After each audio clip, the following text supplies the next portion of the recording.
જ્યારે આપણે કોઈ બીમારી વિશે વિચારીએ છીએ ત્યારે મગજમાં શું આવે છે? મોટે ભાગે લેબ રિપોર્ટ્સ, આંકડા, નંબર્સ. પણ શું આ નંબર્સ પાછળની જે અસલી વાર્તા છે, જે દર્દીની પોતાની વાર્તા છે, એને આપણે ક્યારેય સાંભળીએ છીએ? ચાલો, આજે આપણે એ જ ક્રાંતિકારી દૃષ્ટિકોણ પર વાત કરીએ, એક એવી રીત જે પરંપરાગત ડેટાથી પણ આગળ જાય છે. તો આ આખી વાતને સમજવા માટે ચાલો એક કેસ લઈએ, એક ખૂબ જ મોટી વૈશ્વિક બીમારીના જે સત્તાવાર આંકડા છે ત્યાંથી જ આપણે શરૂઆત કરીએ. ક્રોનિક લિવર ડિસીઝ કે પછી કહીએ CLD. દર વર્ષે આ બીમારીને કારણે દુનિયાભરમાં લગભગ 20 લાખથી પણ વધારે લોકો મૃત્યુ પામે છે. હા, 20 લાખ! આ આંકડો ખરેખર ખૂબ જ મોટો છે અને આ બીમારીને દુનિયાની સૌથી ઘાતક બીમારીઓમાંથી એક બનાવે છે. 20 લાખ! આ આંકડો ચોક્કસપણે ગંભીર છે, પણ સવાલ એ છે કે શું આ આંકડાઓ બધું જ કહી દે છે? જે લોકો આ બીમારી સાથે જીવી રહ્યા છે એમના રોજેરોજના અનુભવોનું શું? આ નંબર્સ પાછળ જે અસલી કહાણી છુપાયેલી છે એ શું છે? અને અહીં જ એ છુપાયેલો બોજ સામે આવે છે જેની આપણે વાત કરી રહ્યા છીએ. આ આંકડાઓ એ નથી બતાવતા કે વ્યક્તિનું રોજિંદુ જીવન કેવું બની જાય છે. એમની કામ કરવાની ક્ષમતા ઘટી જાય છે, ઉત્પાદકતા પર અસર પડે છે. અરે, નાનામાં નાના રોજિંદા કામ કરવા પણ જાણે પહાડ ચડવા જેવું લાગે છે. આ એક એવી વાસ્તવિકતા છે જે કોઈ લેબ રિપોર્ટમાં નથી દેખાતી. તો પછી આ છુપાયેલી વાસ્તવિકતાને સમજવી કઈ રીતે? એના માટે આપણને એક નવા પ્રકારના ડેટાની જરૂર છે. એક એવો ડેટા જે હેલ્થકેરની દુનિયામાં એક મોટો બદલાવ લાવી રહ્યો છે. અને એ છે પેશન્ટ રિપોર્ટેડ આઉટકમ્સ, એટલે કે PROs. હવે આ શું છે? સીધા અને સરળ શબ્દોમાં કહીએ તો આ દર્દી દ્વારા સીધી રીતે આપવામાં આવેલી માહિતી છે. એમના સ્વાસ્થ્ય, એમની સુખાકારી વિશે, એમનો પોતાનો દૃષ્ટિકોણ. સમજો કે આ કોઈ લેબ ટેસ્ટ નથી, આ તો દર્દીનો પોતાનો અવાજ છે. અને આ ડેટાને આટલો શક્તિશાળી શું બનાવે છે? એની શુદ્ધતા. આ માહિતી સીધી દર્દી પાસેથી આવે છે. એમાં કોઈ ડૉક્ટર, પરિવારના સભ્ય કે પછી દેખભાળ કરનાર વ્યક્તિનું અર્થઘટન કે પ્રભાવ નથી હોતો. આ દર્દીનો એકદમ અનફિલ્ટર્ડ, અસલી અનુભવ છે. જાણો છો, આ વિચાર કંઈ આજકાલનો નથી. આ એક લાંબા સમયથી ચાલી રહેલા બદલાવનો હિસ્સો છે. જો છેક 1976માં OECD અને WHO જેવી સંસ્થાઓએ કહ્યું કે સ્વાસ્થ્યમાં સફળતાનો મતલબ માત્ર મૃત્યુથી બચવું નથી, પણ ફરીથી સારી રીતે કામ કરી શકવું એ છે.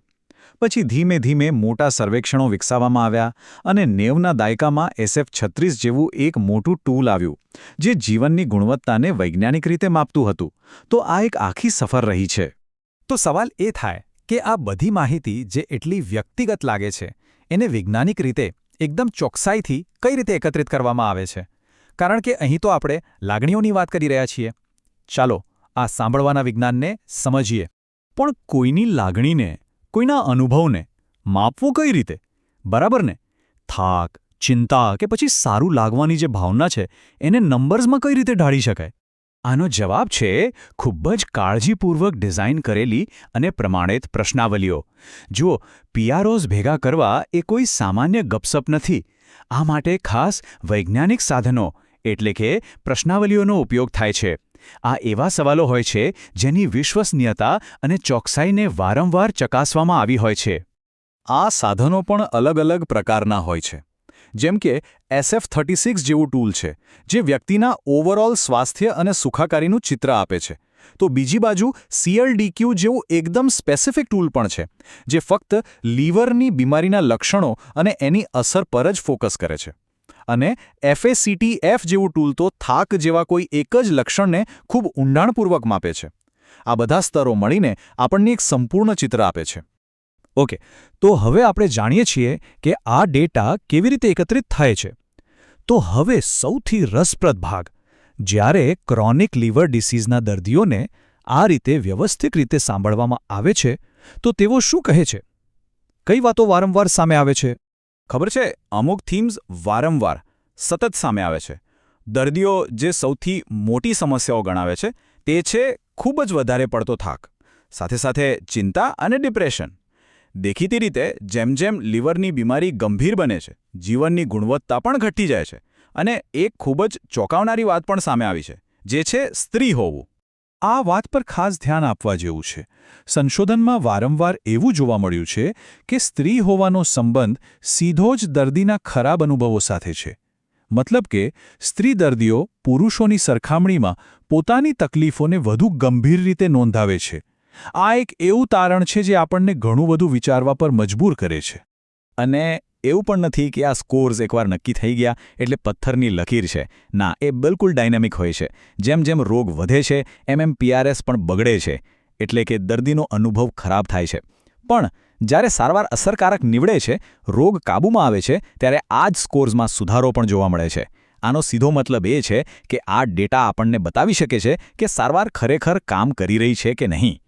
તો આ બધી ચર્ચાનો સાર શું છે? આ આખો અભિગમ, દર્દીને સાંભળવાનો આ જે આખો કોન્સેપ્ટ છે, એ મેડિકલ કેરના ભવિષ્ય માટે આટલો બધો અગત્યનો કેમ છે? કારણ કે આના ફાયદા ખૂબ જ સ્પષ્ટ છે. સૌથી પહેલું, એ સુનિશ્ચિત કરવામાં મદદ મળે છે કે કોઈ પણ નવી સારવાર માત્ર લેબ રિપોર્ટ્સ નહીં, પણ દર્દીના જીવનમાં પણ સાચો, અર્થપૂર્ણ સુધારો લાવે. ક્લિનિકલ ટ્રાયલ્સ માટે તો આ ખૂબ જ મહત્વની માહિતી છે. એનાથી ડૉક્ટર અને દર્દી વચ્ચેનો સંવાદ વધુ સારો બને છે. અને ઘણીવાર તો આ ડેટા રોગ આગળ જતાં કેવો વળાંક લેશે એની આગાહી કરવામાં પણ મદદ કરી શકે છે. આખરે આ બધું એક મજબૂત ભાગીદારી બનાવવા વિશે છે. જ્યારે PROsનો ઉપયોગ થાય છે ત્યારે સારવારના નિર્ણયો માત્ર ડૉક્ટર નથી લેતા. એ નિર્ણયો દર્દી માટે શું મહત્વનું છે એના આધારે સાથે મળીને લેવાય છે. આ એક સાચો સહયોગી અભિગમ છે. અહીં દર્દી માત્ર એક પેસિવ રિસીવર નથી, પણ પોતાની સંભાળમાં એક એક્ટિવ પાર્ટનર છે. તો અંતે બસ એક વિચાર, એક સવાલ.